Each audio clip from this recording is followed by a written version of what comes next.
এজন্য আমরা কোরআন থেকে কথা শুনবো আবার ইনশাআল্লাহ যদি না বলেন কি ক্ষতি হয়। বিশ্বনবী একবার ইনশাআল্লাহ বলেন নাই, সেই জন্য 15 দিন ওহী আসা বন্ধ করে দিয়েছেন কে? একদিন নয়, 3 দিন নয়। কাফেররা এসে বিশ্বনবীকে প্রশ্ন করলো, মুহাম্মদ বলো তো দেখি রূহটা কি? ইয়াসআলুনাকা আনির রূহ। বিশ্বনবী বললেন আগামীকাল আসো, আমি বলে দিব। আগামীকাল কাফেররা আসলেন কিন্তু বলতে পারলেন না, কারণ আমার আল্লাহ তার কাছে ওহী পাঠায়। আল্লাহ বলেন ওমা ইনতিকু আনিল হাওয়া ইন হুয়া ইল্লা ওয়াহয়ুহা আল্লাহু শাদীদুল কুওয়া। আমার মুহাম্মদ নিজ থেকে কোনো কথা, এই যে ভাই বসেন বসেন, আপনি যদি ডিস্টার্ব করেন, এই ডিস্টার্ব সম্পর্কে কোরআনের আয়াত আছে না নাই? আল্লাহ বলেন ওয়াকালাল্লাযীনা কাফারু লা তাসমাউ লিহাযাল কুরআন ওয়ালগাউ ফীহি লাআল্লাকুম তাগলিবুন। কাফেররা বলতো যেখানে কোরআন তেলাওয়াত হয় সেখানে তোমরা ডিস্টার্ব করো, ভেজাল করো। কথা বলেন ঠিক কি না? কাফেররা বলতো যেখানে কোরআন তেলাওয়াত হয় তোমরা সেখানে ডিস্টার্ব করো। আপনারাও যদি দাঁড়িয়ে ডিস্টার্ব করেন কাফেরের সাথে মিল হয়ে যাবে। কিয়ামতের দিন কার সাথে হাসর উঠবে আল্লাহু আলাম, আল্লাহই ভালো জানে, ঠিক কি না? এজন্য যারা বাহির আছেন তাড়াতাড়ি চলে আসেন। আল্লাহর রহমত নাজিল হচ্ছে, এমন রহমত মানুষের সংখ্যা কম হলেও ফেরেশতাদের সংখ্যা কম। হাজার হাজার ফেরেশতা একদিন, 2 দিন, 3 দিন না, 40 দিন পর্যন্ত আল্লাহর রহমতের ফেরেশতা এখানে আসবে আর যাবে, গুনাহগুলো maaf করে দিবেন কে? এজন্য বিশ্বনবী একদিন না, 2 দিন না, 15 দিন ওহী আসা বন্ধ করে দিয়েছেন আল্লাহ। আল্লাহ যখন বললেন কাফেররা ইয়াসালুনাকা আনির রূহ, ও মুহাম্মদ রূহটা কি? তোমরা আগামীকাল আসো বলে দিব। এরপরে কাফেররা জিজ্ঞেস করলেন, ও মুহাম্মদ আসহাবে কাফের ঘটনাটা বলো, আমরা তোমাকে নবী বলে বিশ্বাস করব। মুহাম্মদ বললেন তোমরা আগামীকাল আসো বলে দিব। বাদশা জুলকারনাইন সম্পর্কে বলো। মুহাম্মদ বললেন আমি আগামীকাল বলবো, তোমরা আগামীকাল আসো। কাফেররা আগামীকাল আসলো। মুহাম্মদ সাল্লাল্লাহু আলাইহি সাল্লাম বলতে পারলেন না। একদিন, 2 দিন, 3 দিন, 5 দিন, 15 দিন চলে গেল। 15 দিন পরে কাফেররা হাসি আর বলল, মুহাম্মদ তুমি একটা ভণ্ড নবী। কি নবী? নাউজুবিল্লাহ বলবেন না? তুমি একটা ভণ্ড নবী, উত্তর দিতে পারো না। 15 দিন পর আল্লাহ একটা ওহী দিয়ে পাঠাইলেন, জিবরাইল ওয়ালা তাকুলান্না লিশাইইন ইন্নী ফাইলুন যালিকা গাদা ইল্লা আইয়াশা আল্লাহ। সুবহানাল্লাহ বলেন। আল্লাহ বললেন ও জিবরাইল তুমি বলে দাও, মুহাম্মদ যদি ভবিষ্যতের কোনো কথা বলে সাথে ইনশাআল্লাহ জুড়ে দিতে বলেছেন কে? আল্লাহর কথা যদি না বলো, মুহাম্মদ তোমাকে ভালোবাসি, তোমাকে মহব্বত করি, কিন্তু মহব্বত করি বলে এই কথা না, তুমি আমাকে ছেড়ে কথা বলবা। প্রত্যেকটা কথার শুরুতে যেন আল্লাহর নাম থাকে। আল্লাহর নাম থাকলে রহমত নাজিল করবেন কে? আল্লাহ কোরআনে বলছেন, ভাই দূরে থেকে জানি একটু কথা কানে দাওয়াহুম ফিহা সুবহানাকাল্লাহুম্মা ওয়া তাহিয়াতুহুম ফিহা সালাম ওয়া আখিরু দাওয়াহুম আনিল হামদুলিল্লাহি রাব্বিল আলামিন। ও গোলাম তোমাদেরকে এমন একটা সংবিধান দিলাম, সেই সংবিধান থেকে স্মরণ করো, মনে রাখো প্রত্যেকটা কথার শুরুতে যেন বিসমিল্লাহ থাকে। কি থাকে? আর সব কাজের শেষে যেন থাকে আলহামদুলিল্লাহ। শুরুতে বিসমিল্লাহ, শেষে আলহামদুলিল্লাহ। ওই কাজের মধ্যে বরকত দিবেন কে? এজন্য আল্লাহ বলছে, ও বান্দা যখন কোরআন তেলাওয়াত করবা তখন পড়বা ফাইদা করাতাল কুরআন ফাস্তাইদ বিল্লাহি মিনাশ শাইতানির রাজিম। কোরআন পড়তে গেলে শয়তান তোমাদের বেশি বেশি ধোঁকা দেয়। কোরআন পড়া শুরুতে বলো আউযু বিল্লাহ। কার কাছে চাইতে হবে? এজন্য যারা বাহির আছেন তাড়াতাড়ি চলে আসেন। ওয়াকালাল্লাযীনা কাফারু লা তাসমাউ লিহাযাল কুরআনি ওয়ালগাউ ফীহি লাআল্লাকুম তাগলিবুন। কাফেররা বলতো যেখানে কোরআন তেলাওয়াত সেখানে ডিস্টার্ব করো। কি করো? ডিস্টার্ব করো, শব্দ করো, আজে বাজে শব্দ করো যেন কোরআন শুনতে না পারে। কিন্তু আমার আল্লাহ বললেন, ও মুহাম্মদ ইরিদুনা লিয়াতফি নূরাল্লাহি বিআফওয়াহিহিম ওয়াল্লাহু মুতিম্মু নূরিহি ওয়ালাউ কারিহাল কাফিরুন। কোরআনের আলো কাফেররা ফু দিয়ে নিভাইতে চায়, কিন্তু সারা দুনিয়াময় ছড়িয়ে দিবেন কে? এজন্য আল্লাহ বলছে, মুহাম্মদ আপনি টেনশন করবেন না, চিন্তা করবেন না, কোরআনের আলোটা প্রত্যেকটা ঘরে ঘরে পৌঁছে দিবেন কে?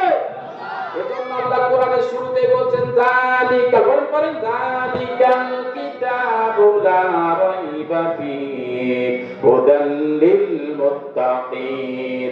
এটা এমন সংবিধান, এমন একটা কোরআন, ওয়াতাসিমু বিহাবলিল্লাহি জামিআন ওয়া লা তাফাররাক, এমন একটা রশি তোমাদের জন্য নামায় দিলাম, এক মাথায় আমি আল্লাহ ধরছি আর এক মাথায় জান্নাত, মাঝখানে ধরবা জান্নাতে পাঠায় দিবেন কে? রশি কয়টা? আমরা বলি 8টা, আছে না নাই? 8 রশি, 9 রশি, 12 রশি, 15 রশি, কিন্তু আল্লাহ বলছে রশি কয়টা? ভাই কথা বলে না, কয়টা? একটা রশি। আল্লাহ যা বলছেন সেটাই আমাদেরকে বলতে হবে। এর বাইরে যদি বলো কিয়ামতের দিন তোমার গেটির মধ্যে ধরবেন কে? পাল্লাটা চেপে ধরে বলবে, কেন কোরআনের কথা বানায় বলছস? কোরআনের মধ্যে যা বলছি সেটাই বলবি, একটু বাড়াই বলবি না, একটু কমাই বলবি না। কোরআনে যা আছে তা বলার জন্য বলেছেন কে? আমরা বললাম আল্লাহ আপনি কি খালি সুন্দর কথা বলেন? কেমন সুন্দর কথা বলেন একটু বলেন তো দেখি। আল্লাহ বললেন, ও দুনিয়ার গোলাম শুনো শুনো, ওয়ামান আহসানু মিনাল্লাহি কিলা, এমন কে আছো আমি আল্লাহর চাইতে সত্য সুন্দর কথা বলতে পারো? আছে কেউ? আমরা বললাম আল্লাহ কি সেই সত্য কথা? আল্লাহ বললেন, ওয়ামান আসদাকু মিনাল্লাহি হাদিসা, এমন সত্য কথা বলি দুনিয়ার মানুষ এমন সত্য কথা কোথাও আর পাবা না। আমরা বললাম আল্লাহ সুন্দর বলেন, সত্য বলেন, সেই কথাগুলো আরেকটু বলেন। আল্লাহর সাথে সাথে বলে দিলেন, ওয়ালা কদ দারাবনা লিন-নাসি ফি হাযাল কুরআনি মিন কুল্লি মাসালিন ফালাআল্লাহুম ইয়াতাযাক্কারুন। জীবন ধারণের জন্য যতগুলো দৃষ্টান্ত দরকার, উপমা দরকার, এক্সাম্পল দরকার, সব কোরআনে দিয়ে দিয়েছেন কে? এজন্য কোরআন যেখানে আছে আমরা আছি, কোরআন নাই যেখানে আমরাও নাই। এই কোরআন শক্ত করে ধরো মুসলমান, কখনো পথভ্রষ্ট হবা না।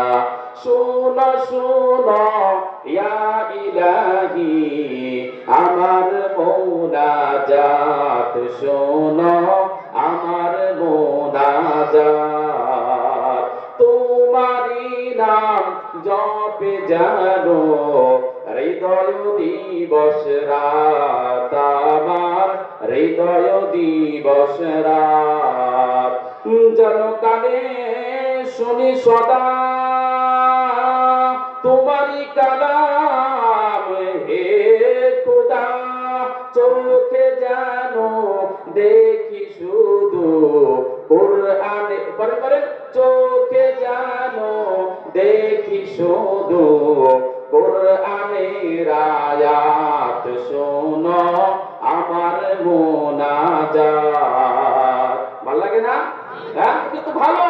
আবার আল্লাহর কাছে আমরা নামাজ পড়ে বলি, আমরা তোমার অবুঝ বান্দা তুলেছি দুহাত, আমরা তোমার অবুঝ বান্দা তুলেছি দুহাত, তুমি আল্লাহ কবুল কর, তুমি আল্লাহ কবুল কর মোদের মুনাজাত, আমরা তোমার অবুঝ বান্দা তুলেছি দুহাত। আল্লাহু আকবার বলেন। চলুন আমরা সরাসরি কোরআনের ভিতরে ঢুকে যাই, ভূমিকা নিব না। কোরআন থেকে একটা সূরা, আমি এই জায়গায় আসছিলাম করে একজনে সূরা রহমান তেলাওয়াত করতেছিলেন, হ্যাঁ খুব সুন্দর লাগলো, আলহামদুলিল্লাহ বলেন। তো আমি মনে মনে ভাবলাম এই সূরা রহমান থেকে আপনাদের কিছু আলোচনা শোনাবো। আমার সাথে বলেন, আউযু বিল্লাহি মিনাশ শাইতানির রাজীম, বিসমিল্লাহির রহমানির রহিম। ভালো লাগে না? কি বলেন? হ্যাঁ, কায় না দেখলে মায়া হয় না, তাই না? পিছনে দেখা যায় না, খালি সামনে দেখা যায়। আমরা পিছনের দল না সামনের দল? হ্যাঁ, কথা বলে ঠিক না? মুসলমান কখন এক গাদায় দুইবার পা দেয়? আবার আল্লাহ বলছেন কোরআনের কথা শুনলে মুমিনের শক্তি বাড়ায় দেন কে? ইন্নামাল মুমিনুনা আল্লাযীনা ইযা যুকিরাল্লাহু ওয়াজিলাত কুলুবুহুম ওয়া তুলিয়াত আলাইহিম আয়াতুহু যাদাতুহুম ঈমানান ওয়া আলা রাব্বিহিম ইয়াতাওয়াক্কালুন। মুমিনের সামনে যখন কোরআনের আয়াত পাঠ করা হয়, কোরআন তেলাওয়াত করা হয়, মুমিনের ঈমানের শক্তি বাড়ায় দেন কে?